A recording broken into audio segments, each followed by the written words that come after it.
Chambers of the Occult may contain content that might not be suitable for all listeners. Listener discretion is advised.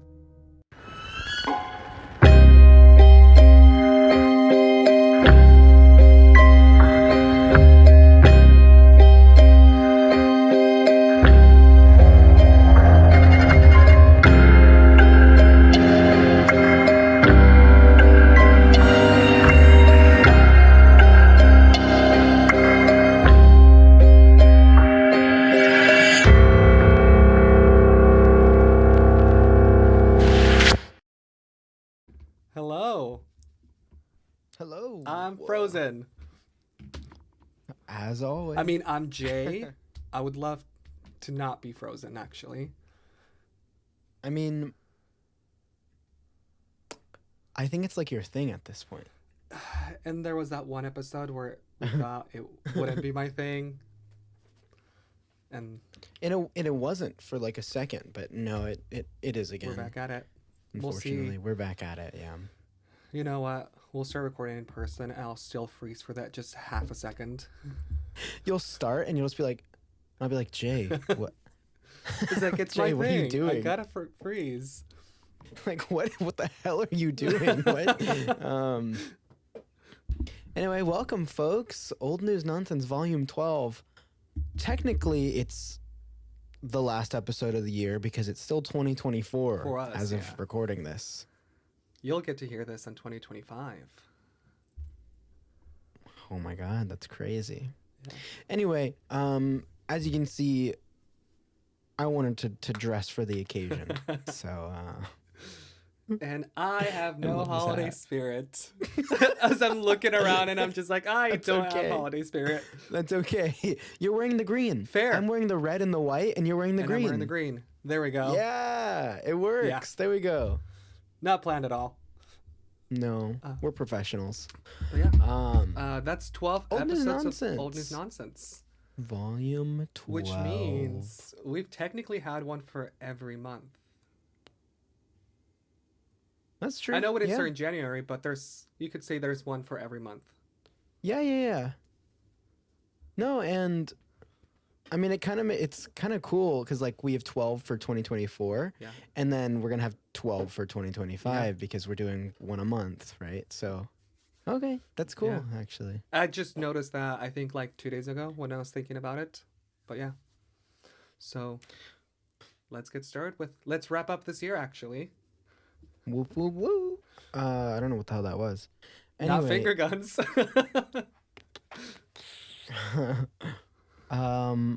who's going first? I can start this time. I think last time you started. Sounds good. Yeah, I think I did start last time.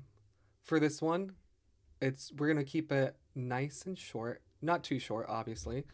But this one is from the Fredonia Weekly Herald, Fredonia, in what state is it? Kansas. Okay. So this was from Kansas. Friday, December 28th, 1906. And real quick, I don't know what the diet of cats is. But for 1906, I would assume it was very unusual for a cat to eat a cucumber. Yeah. Because, of course. I think it's still kind of unusual for a cat to eat a cucumber. Yeah. It ended up in like the newspaper. And it just starts with, "This cat ate cucumbers."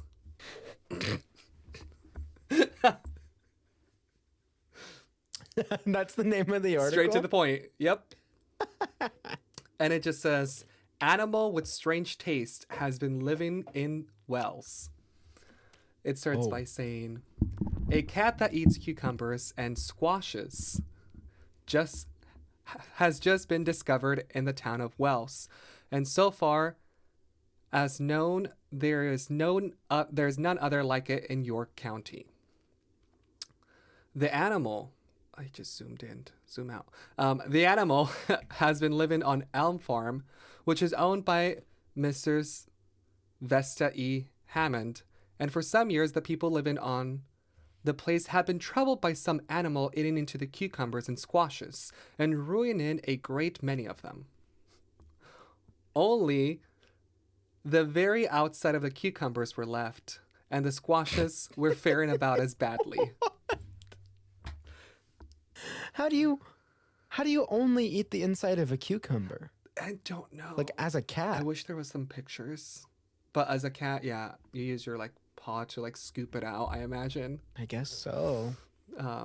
Still not a very easy task to do anyway. It continues by saying, it was a long time before it was discovered what was doing the work. The cucumbers and squashes were harvested, and it was thought that they would be all right in the barn. On day, Charles Graves, the hired man, went to the barn rather quickly and there found the cat eating away on a ripe cucumber and had already put one of the squashes out of business. So far as it has ever been made into pies was concerned. Further operations along this line were then prevented by the disposition of the cat that preferred cucumbers without any vinegar, salt, and pepper to pure country milk with any water in it. And then weird ass cat. I don't know what happened to the cat because it wraps it up by saying, the cat is now in his last resting place as a reward for being a faithful mouse catcher. Aww. Does that mean like in the house? I guess so. Bid for journal. And yeah, no picture to go with it. There was another case of another cat eating a cucumber like 40 years later that also got reported, and there's a picture of it, but not for this one. Okay. Well, for one, weird ass cat, like it's super particular about what it wants, and two, I'm Still thinking about how you only eat the middle of a cucumber. Yeah. Like, I know we could probably use a spoon and just like scoop out the middle of it, but like a cat's claw? I don't know. Weird. Yeah. It's... I also like how they specified a cucumber without vinegar, salt, or pepper. Yeah. Like, so a cucumber and not a pickle? Yeah. Like, what? I wonder if they said that because maybe they tried to offer him a pickle and the cat was just like, nah. But probably. Actually, that's probably what happened. Yeah, they're like, hey, can you like have a preference for not our fresh cucumbers? But yeah, what do you have for us? Me? My oh my. Well, in keeping with the theme of me wearing this big ass Santa hat, I wanted to start off kind of Christmassy. Okay. So, I have an article from the Oakland Tribune in Oakland, California, Friday, September 7th, 1951. Okay. So this one's called Reindeer Herder on his way to round up team for Santa. What?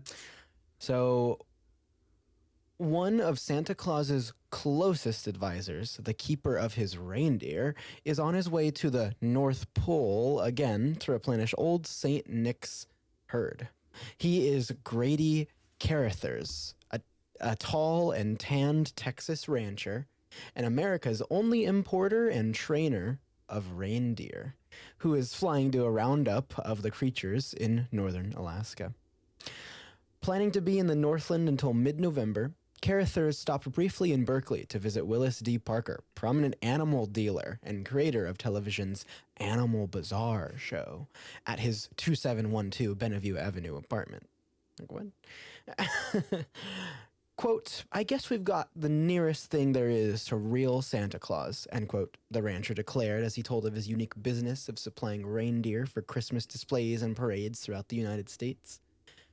The whole thing started back in 1941 when his own boys, now aged 11 and 17, expressed a desire to see Santa's reindeer.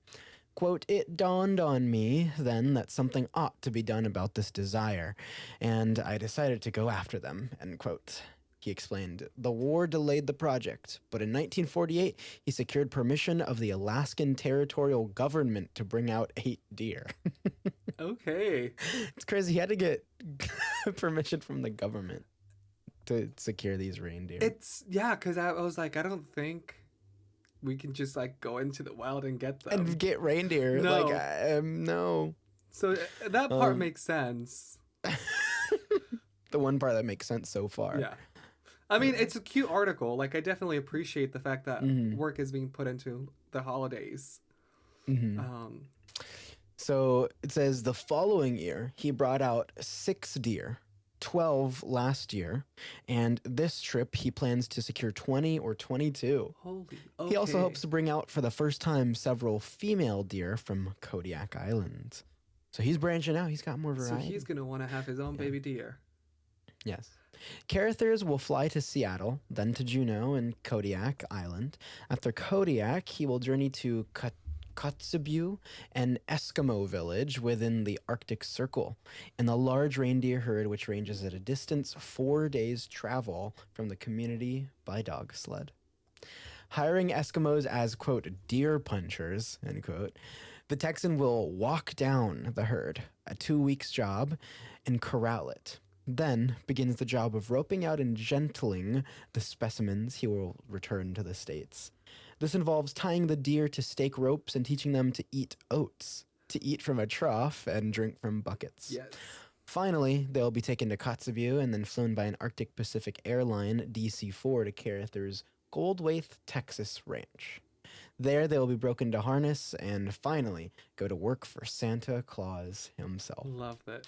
Carothers said that his deer are already booked for appearances in more than 400 cities in 14 states.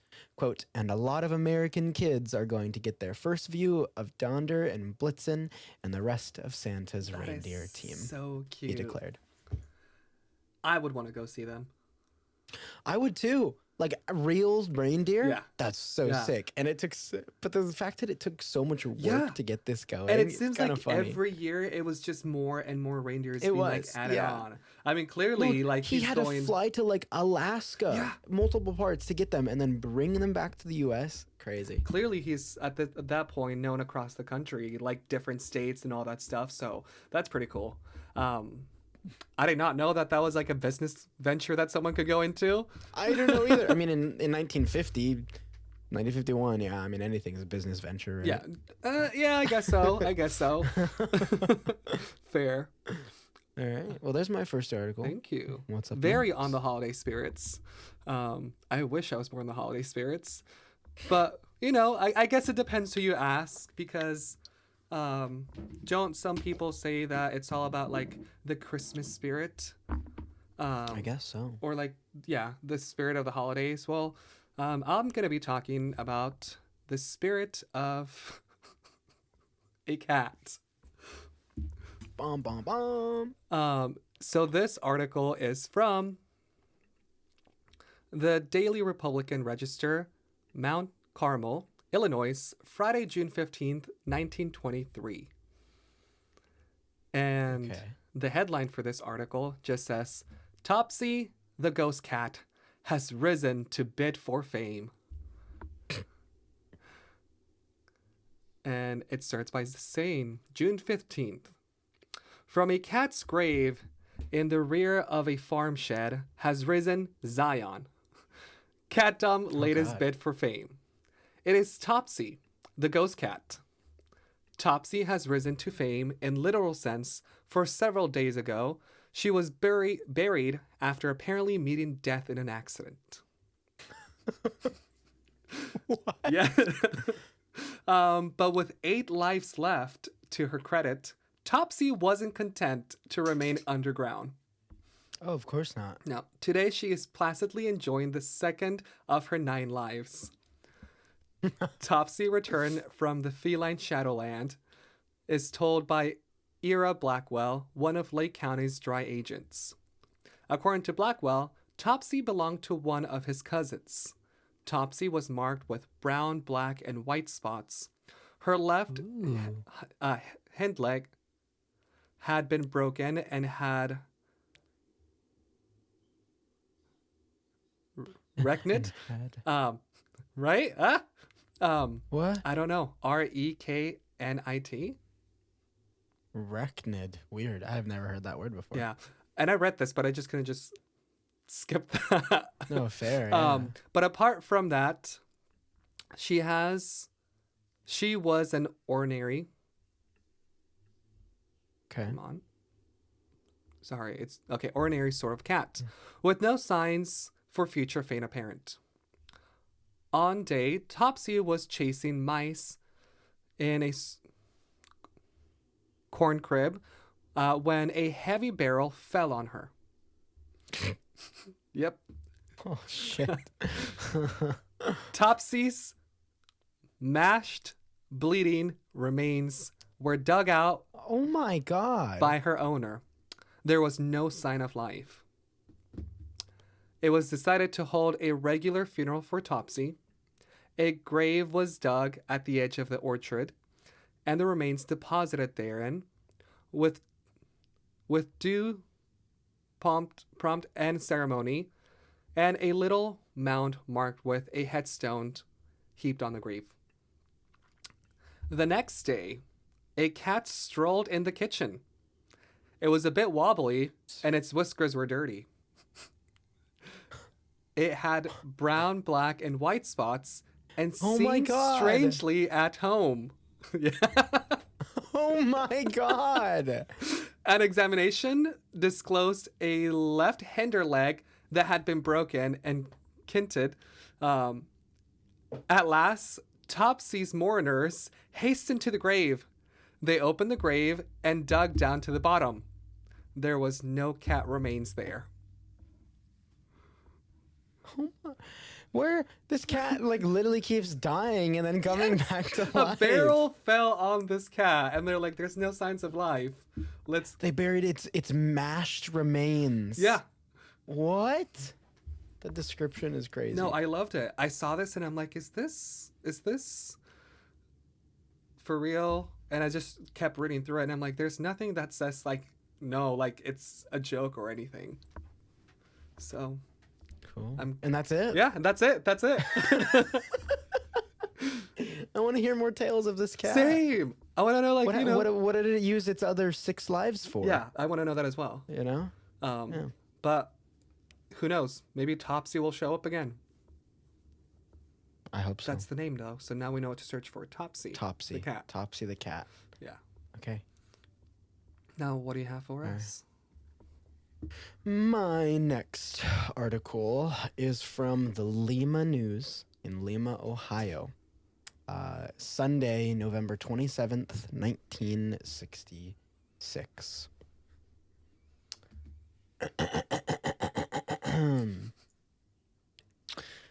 Men concede battle of pantsuit.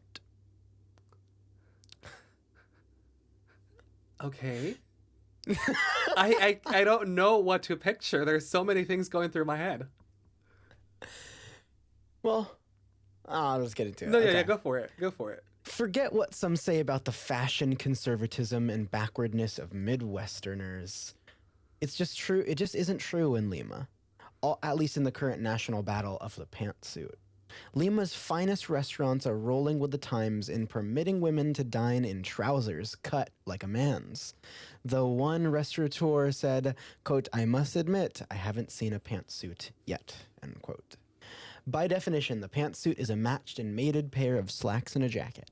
Pants, tailored or formal, and the women in them are causing big city bouncers and maitre d's, physical headaches, and mental hallucinations.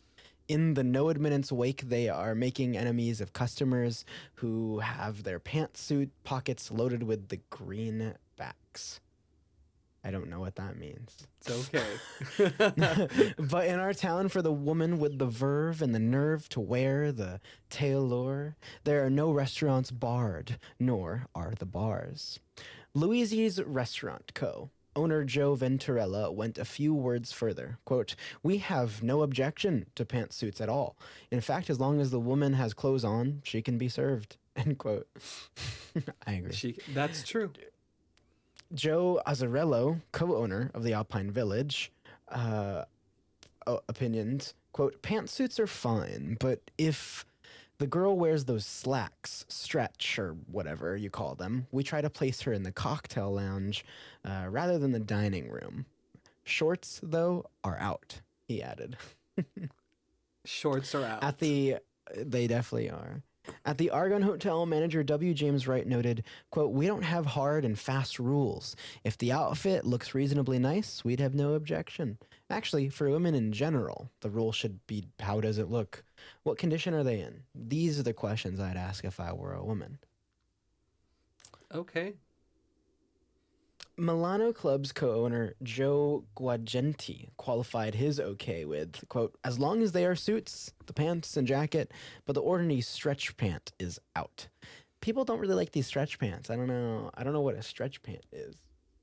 Anyway, I wasn't sure if that was like on the article or was just your comment. Oh, no. That was just my comment. Isn't it those that just have like the stretchy like thing waist band? I guess so. Yeah, I guess so. Probably that makes sense. At both Shawnee and Lost Creek country clubs, men are required to wear coats in the main dining rooms and stretch slacks for women are frowned upon, except in the grill rooms where Bermuda shorts too are permitted. Okay. As one Shawnee board member said, quote, actually, who's to object if the pantsuit is smart and chic? We don't go by the letter of the law. Rather, it's the intent. I don't see any problem with feminine members wearing elegant pantsuits, unquote. Although Lost Creek's bylaws do not permit women in slacks in the dining room, the specific as yet has not been tested. Barney Hassan, dining room manager of the Elks Club, added, quote, we have no restrictions. If a woman has a courtesy card, she can wear what she pleases. The girls who work behind our bars wear slacks. At the Hudson, the maitre d' said, as long as the woman looks nice, we serve them. There is one girl who comes in with a suit like you describe, and she looks cute. The pantsuit tempest started last summer when high fashion designers in New York and Paris advocated the look for noon luncheons and evening dining and dancing rather than for strictly at home. At the time, most of the posh restaurants in New York, Chicago, and Los Angeles refused feminine entry and such. This writer couldn't get in the Four Seasons restaurants in July, clad in an evening pantsuit. Since then, though, Four Seasons director Stuart Levin has changed his mind. Quote, evening pants are accepted anywhere. There's a difference between pants, and the feminine look. Whatever that means, I don't know. Yeah. Not long ago, one of the world's best dressed women, Mrs. William Paley, wife of the chairman of the board of the CBS Corp, was refused admittance at the El Morocco because she sported the look. Another socialite, Susanna York, wore glittering party clothes to the elite colony club to have the manager politely but firmly say no. Associated Press fashion writer Jean Sprain Wilson set up a meeting of New York distinguished restaurateurs to get their opinions. With 30 members of the American Press Institute for Seminar for Women's Editors as witnesses, various pantsuit styles were paraded. The most tolerant was Edward Zwaff of the new L'Etoile restaurant. Plaza Hotel's assistant manager said, pants are pants, and if women wear them, they'll be asked to leave. It doesn't matter what shape or form they take. If we admitted one, we couldn't refuse others. Oh, wow. The Trattoria restaurant in NYC is one of the many establishments that differentiates between day and evening pants, allowing the formalized evening ones. In New York City, there currently is a great uninhibited wave of pajama fashions, with practically all of the name 7th Avenue designers presenting a version for next spring. Even some of the classicists such as Pauline Traeger, Adele Simpson, Donald Brooks, and Larry Aldrich include pants in their collections. Out of about 70 numbers in the Brooks showing, for instance, there are at least 15 pairs of evening pajamas, which is a lot of pajamas. That is a lot. But that's kind of cool. His bestseller is the bandana pajama, in which a bandana is inserted in the soft top and wide legs drop from the bandana to the floor. Okay. I'm trying to picture that. Yeah, same. Oh, wait, actually, there is a picture of the bandana Okay, pants. cool. Okay, cool. So we're going to see that. we'll get to see that. Nice. Dinner pants and PJs by Bill Blass brought more applause than any other fashion at a benefit show the other day. He mixed wild prints and often softens the pant leg with floating bells. Miss Trigere shows culotte skirts with suits. The culotte hems just above the knee. Party pants go all the way to the floor. Party pants now? I don't know. Even Variety. Fashion's senior American designer Norman Norrell permits evening pajamas while moaning, "What's all this fuss? What's all this business about pants?" And that's the article. Love that. Although what year was this again? 1966. Man, the fact that like they couldn't wear pants and be like, I mean, No, they could, but they seriously. wouldn't be like they would be turned away. Yeah, people were like, "No, you're not allowed to wear pants. Yeah. Only men wear pants." Like, what? And I think it was like a not case by case, but like restaurant by like restaurant type It of was thing. like owner by owner, different opinions. Yeah. I don't know. A lot of the men are just going to be men and be like, "No, you can't and wear they're pants." like, our waitress Yeah. wore slacks. But then we went from pantsuits to like pajamas. Yeah. I was like, I don't know how we get there. We're just talking about insider pants. Because now. aren't pajamas also a form of pants? Maybe. This is true. I guess so. This is true. Also, while I was reading this, I thought it was kind of funny how many names they mentioned. Oh my god, yes. And how I knew none of them. Like how I knew none of them. Because this is in the 60s. Yeah. And I was like, I'm sure these names meant something back then. But right now, no clue. No. I don't care. I don't give a fuck. Wear pants all you want, girls. Yeah, no, I came across an article as well. And honestly, I was like, okay, it's kind of interesting. It was like a decent size. But then like 3/4 of the article were just naming people. And I was just like, I'm sure they were relevant at that time. But- but It's like, what am I going to do with this now? yeah, but when you name more people than the length of the article, I think that's an issue already. Yeah. Anyway, pantsuits and how they were such drama back in the 60s. Yeah. Yeah. I mean, now they can wear whatever they want. Also, I don't understand why, like, when a guy wears a suit, we just kind of call it a suit, right? Yeah. But when a girl calls a suit, we call it a pantsuit. Oh. No? Like, right? Like, isn't that typical? Is that what it I don't know. is? Because a pantsuit, I looked, it's just a suit. Yeah. But Yeah.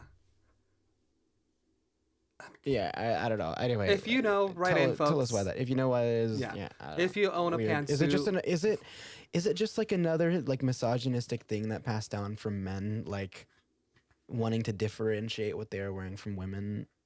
Probably something like that. it's clothes. It has no gender. Literally. So just let it be clothes. Literally. Anyway, moving on from your pants that apparently seem to be a crime. I guess so. We're moving to an actual crime. So, just gonna give you the headline. It just says "unique criminal," and Okay. then right underneath that it says, "He stole the pursuing bloodhounds and sold them to a farmer for $5."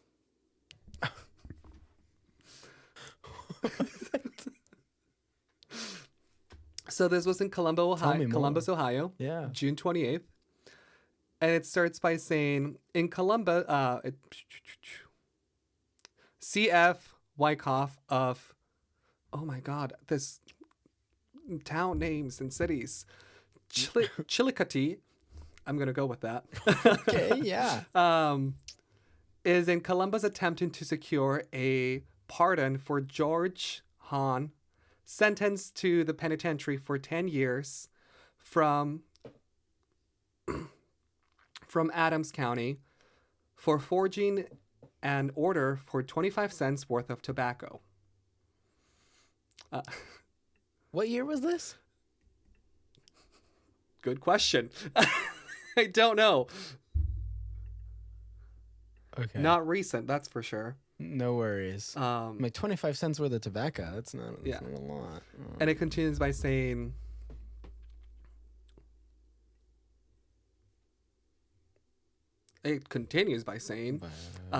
Yeah. honest one of the noted prisoners in the penitentiary. his severe sentence was not so much for his crime as for his actions after he was committed.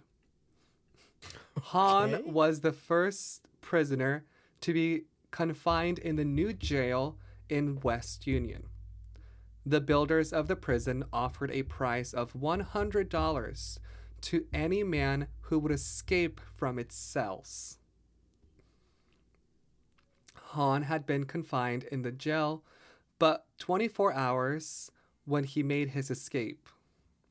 After he was rearrested, he claimed the reward. Because, of course. Okay. Oh, yeah. Um, He's wanting it.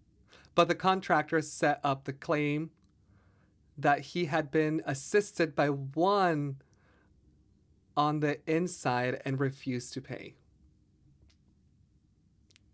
So because he didn't do it on his own. Yeah. He was like, "No, I'm not paying you." Yeah, it's like you were supposed to do it on your own. Yeah. It's like, well, where was like, the fine "No." print?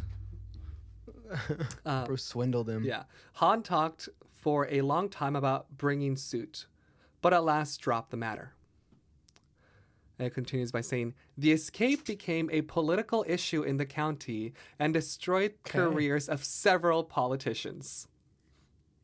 After Hans escaped, the sheriff put 2 bloodhounds on his track. Hahn made friends with the dogs, stole them, and sold them to a farmer for $5.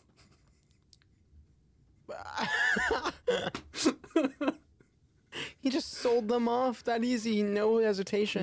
No. Clearly, those bloodhounds were a little too friendly. That's crazy. At Manchester, he stole the lap robe and cushion from the buggy of the deputy sheriff who was after him.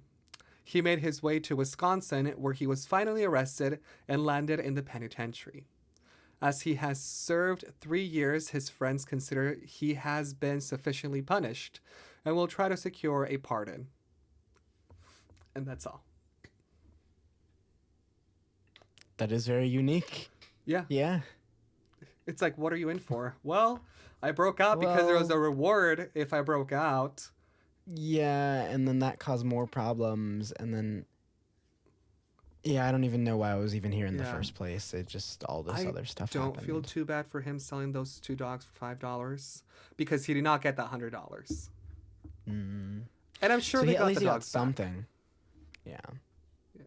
Wait, so when was this posted, this article? Do you know? Let me take a quick look.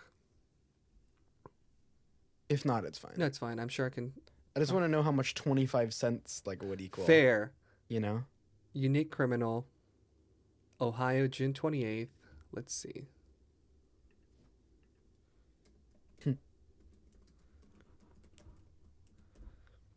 Wait, why am I... I mean, obviously it's old, but how old? Because 25 cents worth of tobacco? Yeah. Why would you go out of your way to steal that? I don't know. I am having so much trouble with the That's website fine. We'll right come now. back to it later. Yeah, we'll come back to it later. All good. But yeah.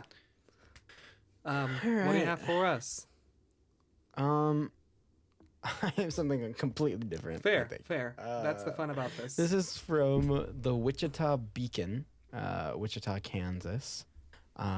It was posted on Tuesday, January 23rd, 1979. And this article is called Midget Racer's Dream Not So Small Now. Okay. Where is this going? I'm assuming there's a race involved, maybe? I don't know, to be honest. Oh, there is. So this says, Roger VanHorn doesn't claim to be clairvoyant, but he did have a dream that is about to become reality and may change the lives of area wayward youths. The result will be the first annual Mid-America Midget Championships, scheduled March 31st to April 1st at the Kansas Coliseum. All proceeds will go towards the Kansas Sheriff's Association Boys and Girls Ranch to be located north of Wichita. Now, it all began about 3 years ago for VanHorn, a Mays, Kansas mechanic who began driving a short, lightweight midget racing machine in 1962. Okay. VanHorn had been an avid fan of midget racing since he used to watch his father drive them at a young age. Searching for a way to help the Mays Lions Club and promote midget racing at the same time, VanHorn decided his organization should hold a race in Wichita. Quote, "It was something I'd always wanted to do, and I thought it was a pretty good idea," he said. "But when I brought it up, I didn't hear anything about it for a year." When the Lions Club did get around to checking on the possibilities of sponsoring a race, VanHorn was given the go-ahead to put it together. But there was still one problem. Quote, "I realized we had a show and nothing to do with the money," quote, end quote, said VanHorn, whose Lions Club sponsors several benefits a year. While watching television one day, VanHorn says the idea of having the money go towards a youth ranch came to him. After he saw the commercial, VanHorn says he telephoned Adrian Farber, president of the Kansas Sheriff's Association. Farber, whose department has undertaken the task of creating a ranch for homeless youths, says the program is still in its infancy. Farber says the project began several months ago and is being modeled after a similar program in Alabama. Construction of the ranch in Kansas is scheduled to begin in April. Quote, "It's not for kids who are really offenders of the law, more for victims," said Farber. "It's kind of like an orphanage. The ones that are offenders will be getting away from the contributing factors of the city." VanHorn says the ranch should be a place for youngsters to get their thoughts and values together. Quote, "I think it will be a good place to find themselves," he said. "They can relax and work hard there. It's out in the fresh air and they'll have animals to take care of. They won't have much time to be alone." VanHorn says $8,000 is needed to get the ranch started. He hopes to raise $10,000 from the race. In order to draw top flight drivers, VanHorn advertised the first annual Mid-America Midget Championships throughout the country. Okay. He rented the Kansas Coliseum for the 2-day affair, even though he says it would be cheaper to hold it outdoors. Quote, "I know we're investing a lot of money," he said, "but I think we'll make more money than if we had it in a pasture somewhere." VanHorn has been accepting applications for 5 weeks now and says all the preparations are starting to pay off. Thus far, the race has attracted 35 drivers from 12 states. Deadline for entering the race is February 15th. VanHorn says 4 of the top 10 national class AA champions will be on hand for the event, including Johnny Pickle of Tulsa, Oklahoma. Johnny Pickle? And Mike Gidget of Garden City, Kansas. Okay. The total purse is set at $2,000, but VanHorn says if the crowd gets bigger, I'm going to add to the purse. Times were when the midget racer's engine noise was extremely loud, but VanHorn says mufflers have changed that. VanHorn says the tiny, gas-efficient vehicles are a favorite of Indianapolis 500 drivers because of their maneuverability and easy handling. There's so many misspellings of words in this article or typos and stuff. It's either misspelling or it's super old and it's not clear font. Exactly. But yeah, go ahead. Anyway, because of their maneuverability and easy handling, VanHorn adds that although the cars probably won't exceed 65 or 70 miles per hour on the 1/8 mile Coliseum track, they often reach speeds of 100 miles per hour or more. Oh, wow. Indy 500 drivers will tell you they have more fun and excitement driving midgets than their own cars, he said. When you get in a midget, all you have to do is drive. Love that. Did we not know the winner? Nope. I mean, I could probably look We're going to it have to up, follow up on that. Maybe something happened. Yeah. But that's pretty cool, see. though. Title definitely gets you intrigued. You're like, huh? It does, right? Yeah. Yeah, you're like, let me take a look at that. Love that. Mid-America Midget Racing Championship. Was it Johnny Pickle? Oh my God, it's still going. It's still a thing. Oh, is it? Wow. Okay, so this is the Yeah. first of many, many more. Oh my God, that's cool. All right, well, you're up. Sounds good. Jay. I have one more article, and because this is the last episode of the year, let's not talk about resolutions because I don't know what I'm doing yet. Valid. I have an article related to starting a new year. And this is from 2003. And the title just says, Kids plan to start the new year right. And how are they going to do that? these are the kids' I'm resolutions. excited to know. They asked some kids to Okay. put them on a newspaper, and I think it was really cute, really fun. And it says, what are your resolution wishes for the new year? And then I'll tell you the resolution of the kid, and then we'll move on to another one. So the Okay. first one says, in the past few years, I have resolved to do, or not to do, too many things and lose my focus on most of them. So for the coming year, That's so me. yeah, I'm going to focus on number 1, setting a good example for being a good role model for younger kids. And number 2, donating a portion of any earnings I may receive to charitable causes. Oh, it was really nice, Now, actually. this was from Jeremy. Will not butcher his last name, but people will see it. And he's in middle school. He's an 8th grader. Now, there's another one that continues by saying, my resolution for the new year are that I'm going to be more given. I could start a canned food drive or donate clothes to the homeless shelter. I could do community work too. I could just help my mom around the house. My wishes for the new year are that more people try to help those in homeless shelters. More people are That's really recycling. sweet. People are helping clean parks and playgrounds. More people are given to our community. This was from Christine Douglas from Jeff Davis Elementary School. She was a 4th grader at the time. That's so cute. Yeah. The next one says, my resolution for the new year is to make better grades. I don't want any more C's. I want to make A's and B's. I want high scores on my work. I hope I get high scores on my report cards.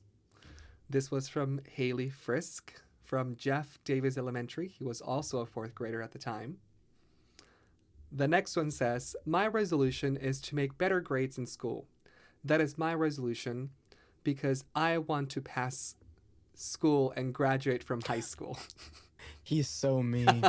He is so me. And this Oh was my from God. Cody Lizana from Cody. West Hope you're doing Worthman good. Middle School. He was a 7th grader at the time. Cody's probably older than us right now, like way older than I mean, us, this was but- 2003. Oh, okay. So he's 7th grader in 2003. definitely older than me, but Yeah. And then the next one says, my resolution for the new year is to try to make better grades. It would make both me and my mom happy. Karen Metzroth from West Worthman Middle School. She was a 7th grader as well. And then we deviate a little from grades. This says, my New Year's resolution is to start driving my mom's car. My other one is for my friends, and I want to get along and talk to each other. I also would want to do more stuff like help my mom in her house, help my dad build a house, and most of all, be more responsible. that's really sweet. I like This is from Chris Grant, West Worthman Middle School, 7th grader, who wants Hope to you lived start up to to that, learn to Chris. drive cars as an 7th grader. Respect, he can be a midget racer when he gets older. He could be. And then the next one says, my resolution is to be a smart person. Oh, me too. I want to go to college. I want to have a good These job. kids are so mean. I really want to have a lot of money. This was He's so mean. This is from Chastity Lander, West Wortham Middle she's School. so mean. Yeah. And then the last one says, one of my resolutions is to be more confident in myself. Hell yeah. I need to trust myself at what I can do. One of my wishes is to do the best that I can at my gymnastics meet in Atlanta. This is a really big meet, and I would love to do great at it. And this was from Lindsay Gray, West Worthman Middle School, 7th grader as well. And after hearing all these resolutions, I think I can agree that I kind of want mine to be the same. Be smart, make a lot of money, get good grades, go to college, Yeah. be nice, and learn how to drive. Yeah. Yeah. Help around the house, donate, and, yeah. Simple All things of the that can get above. done throughout the year. cute. So That's really cute, actually. I like that. yeah. I wasn't expecting these like nice little resolutions from these 7th graders. I don't know. I mean, I think They're all that's the rough. difference They're- between like if yeah. you ask younger kids, like elementary school kids, what Yeah. they want for resolutions compared to like kids that have matured a little bit more. Yeah. So this was 2003, yes? Yes. Yeah, and they were in 7th grade. So these guys are all roughly like 35-ish. Hmm. Like they're all in their mid-30s right now. Honestly, if any of our listeners was one of those kids, write it in. That would be crazy. That would be insane if you were one of these kids, but Let us know if you really cool. actually just let us know what your New Year's resolution is. Yeah. Well, yeah, let us know if you have any, what you're going to make, if you're actually going to stick to them this year. I know I probably will not. Let's be we'll see. honest, I don't remember my resolutions from this year. Yeah, me neither. I don't know if I even made any because like I knew I was just going to Just go on with whatever's break them. happening. Yeah, Fair. I don't know. But yeah, Anyway. what do you have for us? Following in the theme of New Year's resolutions to close out this year for us and start off the new year for you, listeners. I'm also talking about New Year's resolutions, but not in the way that you might think. Ah. This is from the Daily Tribune. It's from Wisconsin Rapids, Wisconsin, posted on Monday, January 3rd, 2000. The broken resolution solution. Don't make one. New Year's resolutions are a lot easier to make than to keep. New Year's resolutions aren't what they used to be. It seems that at one time, everyone had a specific resolution chosen long before Father Time exited the current year and Baby New Year pranced in with his top hat and diaper. Quote, at the stroke of midnight, I am going to smoke my last cigarette. I will dust the cobwebs off that darn exercise bike and ride it 5 miles each and every morning. I'm going to fit into a size 8 if it kills me. Sound familiar? The reason these kinds of resolutions have to be made year after year is that they often aren't kept. Difficult or unrealistic resolutions are often meaningless vows made at midnight just because it seems like the thing to do. And as more and more people come to realize this, fewer and fewer are making hard and fast resolutions. In fact, most people interviewed by this Daily Tribune reporter as 1999 came to a close either had no resolution or had to take a moment to think about what they would or should do. Quote, I don't make them because I break them, said Paul Sherrier, Wisconsin Rapids. I have good intentions, but they don't work out. End quote. Another quote, I don't make resolutions. I'm too pragmatic, said Stephanie Brown Adams. It's just another day. Paul Arnold, Wisconsin Rapids, said he is, quote, not a big resolution maker. Although he said he made resolutions in the past that included a vow to stop smoking. Although he since broke his cigarette habit, it was due to health reasons, not his New Year's resolution. Okay. Other people did not have a firm resolution on the tips of their tongues, but after giving it a little thought, came up with vows that would make them better people in general. Lewis Peters Adams said he would like to try help others more, particularly the elderly. There's always someone worse off than you, he said. My New Year's resolution is to spend more time with my children. I have 5, said Mary Boyd, town of Port Edwards. They're growing up too fast on me. Her 10-year-old daughter, Teresa, made her very first resolution this year, saying she would try to fight less with her brothers. That's Okay, a good one. that's a good one, yeah. personally. Yeah. Ruth Butin Babcock resolved to read more, including reading more of God's Word and to spend quality time with her grandchildren. Jamie Parmiter and Lindsay Barrett, 16-year-old sophomores at Assumption High School, both said they would like to sharpen their basketball skills, and Barrett said she would try to start off the second semester of school with good or better grades. Both girls said that resolutions they made in past years were quickly forgotten. About the second week, usually, Wow. Barrett said with a sheepish grin. Resolutions aren't always radical lifestyle changes. For some, the new year is simply a time to rekindle a pledge to do something that they do all year anyway. Greg Stellmacher, Wisconsin Rapids, said he planned to do whatever it takes to stay healthy. including exercising and eating right. I usually do, but I have a renewed commitment at New Year's, he said. And finally, there are people who don't wait for the calendar to tell them it's time to better themselves. It's kind of silly, Julie Zackrell said of the whole New Year's resolution idea. You can make a resolution any time of year. Yep. You don't have to wait for the new year. Yeah. I like it. And there we have it. And I guess just to say, yeah, you don't need to force yourself into a resolution, but if you go at it with the right mindset and do something small to really just make yourself like 1% better in this new year, I think that's the way to go. Yeah. I think everyone considers the New Year resolutions to be like drastic changes in their lives. And I'm just Doesn't like, have to it be. just has to Never be like has a to be. small like improvement on yourself. Like anything, could be like get an extra hour of sleep. Yeah. Or Yeah. yeah. Really dumb saying. But if you make yourself 1% better every day, at the end of the year, you'll be 365% better. Yes. So, yeah, I don't know. Be good, be kind, be good to yourself, be good to other people. And I guess with that, I just want to say happy 2025, Yeah. everybody. I hope this year Happy 2025. goes well for you. It's crazy 2024 is already over. Yeah. But I'm excited for the new year. Looking back, Jay, it whatever just you have to flew add. by. Parts of it felt slow, but it just flew by. And yeah, we hope you stick around for 2025 with us. Mm-hmm. Yeah. If you don't, thank you for joining us so far. If you're new, welcome. Thank you for joining us. Great time to find us, I would say. Yeah. Oh, definitely. We have a lot of things for you to check out.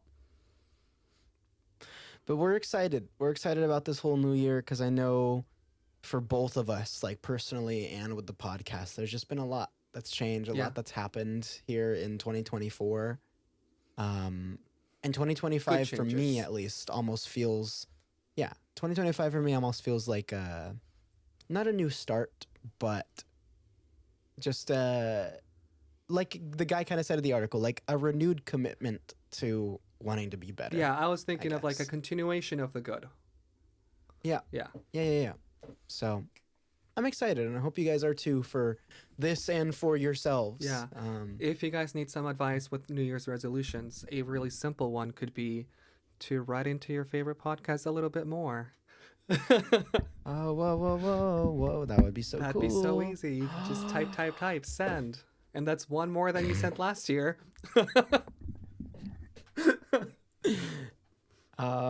Yeah.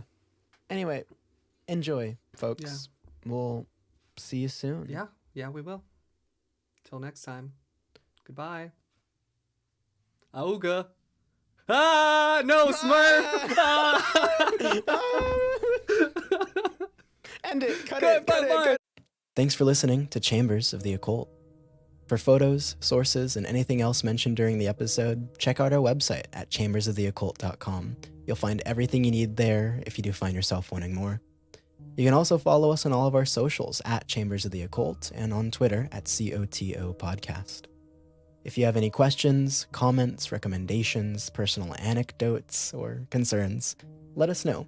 Fill out our contact form on our website, email us at chambersoftheoccult@gmail.com, or leave us a message on our socials. We would love to hear from you.